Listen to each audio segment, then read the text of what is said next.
Hi, I'm Zachary Villeneuve. Welcome to the fourth and final installment of Elders Among Us, a podcast series produced by the 8th grade at Charleston Elementary School. In this series, we have been chronicling our learning as we explore the wisdom and life experiences of community elders by interviewing local volunteers who have lived long and eventful lives. For our final podcast, we return to the guiding questions that began this project. How does living a long life affect the way a person thinks about the past and future? Over time, what things seem to change, and what things seem timeless? What kind of role do local elders play in our communities, and what kind of wisdom can they offer us? We began this time by discussing the question of cultural change. Alex, Taylor, Lulu, and Hannah all said that they felt like the culture that their elder had grown up in was substantially different, enough so that it seemed like another world. The culture that my elder grew up in is different from what we're growing up in now. I'd say that the culture that Tony grew up in is pretty different from what we are growing up in. Things you can wear to school, like back then you had to wear a uniform, and how we have electronics, because back then they didn't have iPods and iPhones. I think that things have changed and there's not really that many things that have stayed the same. Maria talked about how we value education differently today. In the America that my elder grew up in, education wasn't really valued as much as it is today. Most teens dropped out of high school in their first or second year to join the military.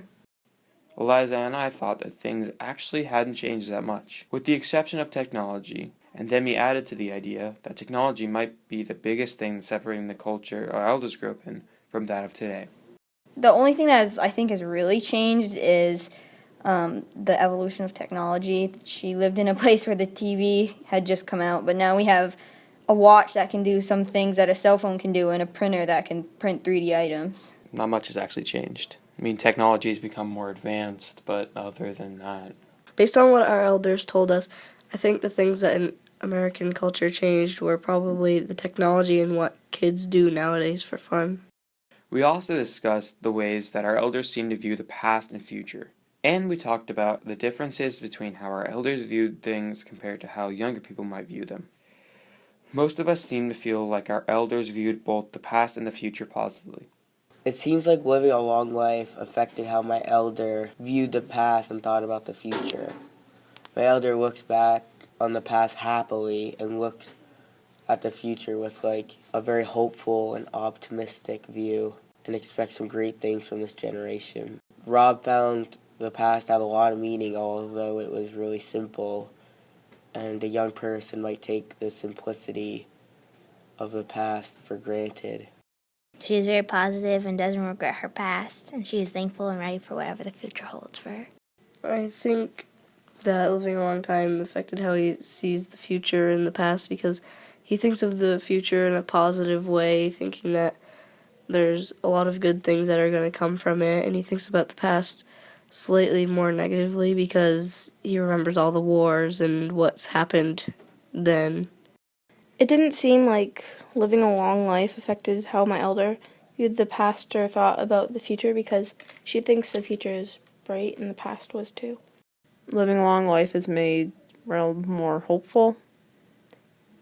He says, even before he was married, he was in politics and he saw how Newport changed and got better every single time a new mayor came up, and he thinks they'll keep getting better and better. Eliza and I, however, spoke about how our elders seemed to have some real concerns and questions about the future. Living a long life didn't really seem to affect how Marianne viewed the past, but it did seem to affect how she viewed the future. I just remember feeling some unease from her when she talked about the future, because I just remember her talking about the Middle East, all the wars going on in the Middle East, like ISIS. I can definitely say that she does view things in a different way than a younger person might have, but young people tend to change their morals and give in to peer pressure, but Marianne, however, told me not to worry about peer pressure and to keep and follow good morals. Living a long life seems to have impacted Richard's view on the future and past. He thinks of the past as being naive, but When he views the future, he questions our actions and what's going to happen. We also talked about what types of wisdoms our elders seem to focus on. That is, what they seem to think was the most important wisdom to share with us. As we talked, it seemed the most common talking points for our elders were things like the importance of education, how people should treat one another, the value of creativity, and the importance of being true to ourselves. The type of wisdom that she seemed to focus on is that family was important and that the best thing you could do is go along with life. And she also seemed to think that education was important. Something she said to me that seemed right, even though I'm still young, was to be yourself. He sort of centered in on being creative and having interests outside of yourself as being good wisdoms to have.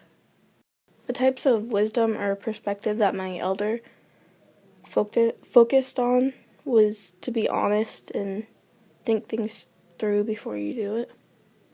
He really drilled down on more about education. You should stay in school, get as much education as you can get. You really shouldn't focus on bad times as much. You should really treasure the good times and just leave the bad ones behind. The big ideas that Richard offered was in how you treat people and how you should treat people and how you should act. And he very often preached that you should treat others with compassion and kindness rather than with aggression. Most of us felt like the wisdom offered by our elders lined up with what we have already learned in our much shorter lives. She shared a lot with me. She shared a lot of things, but one thing that she really seemed to focus on as being important or valuable is like one's faith in a higher power. I'm not I don't really belong to a religion. I don't really practice a religion, so you could say that I'm not a religious person, but it kind of went along with some of the things that have happened in my short lifetime. The wisdom that my elder offered me compared pretty similarly to the wisdom I have, because I also think that family is important and that you should go along with life because it can be pretty useful. Just go with the flow. I think most of the wisdoms were the same, except for the being creative, making you a little wiser every day, because that was something new that I learned from him. Ronald really put strain on how important education is and said that you really should get as much education as you can get. And I agree with that. I think education is very important. Since we ended podcast 3 with a series of clips from our elders that express some of the wisdom that they offered to us, we thought we would end this final podcast by offering some of our own wisdom. We've learned a lot during this project, and many of the things we have already believed were true have been reinforced by the elders we spoke with. Just as we heard things from our elders that sounded wise to us, we hope these thoughts sound wise to you. Something I think the listeners should know is how important family actually is. They are there for you and they help you and they care for you. And you shouldn't push them away because they want to help you. I've learned that we need to be kind to each other and that you shouldn't put too much value on money and political views. We should get along with one another, that in that way we'll have much less war. Something that I would think everybody should know, and is truly wise, that came from my elder, is that if you work hard, you can achieve anything.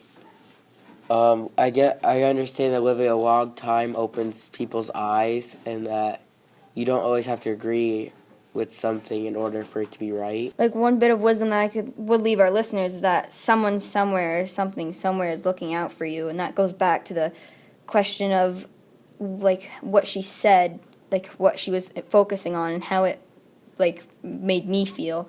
I think it's important for people to remember that particular quote because, like I said before, there's situations where you just know something just was right and it was meant to be. Project, the wisdom that we have from our elders that we can share is not to steal, always be honest, and think before you do. I guess me and the class, we've gained some wisdom from this project. We've learned how to use different technology instead of just writing essays about everything. We've also learned like some stuff about the elders, like that you may see a person like one way from the outside, but really on the inside they could have a lot of wisdom and a lot of things that they could tell you that they don't really show on the outside. Thank you for joining us for our podcast series. We enjoy having you with us as we have worked our way through this project and explore the wisdom of our elders in our community. We hope that these podcasts have served as a way for you to share in our experience and learn along with us. We hope that you have benefited from the wisdom of these elders, and we encourage you to share it with others in your life. Thanks for listening.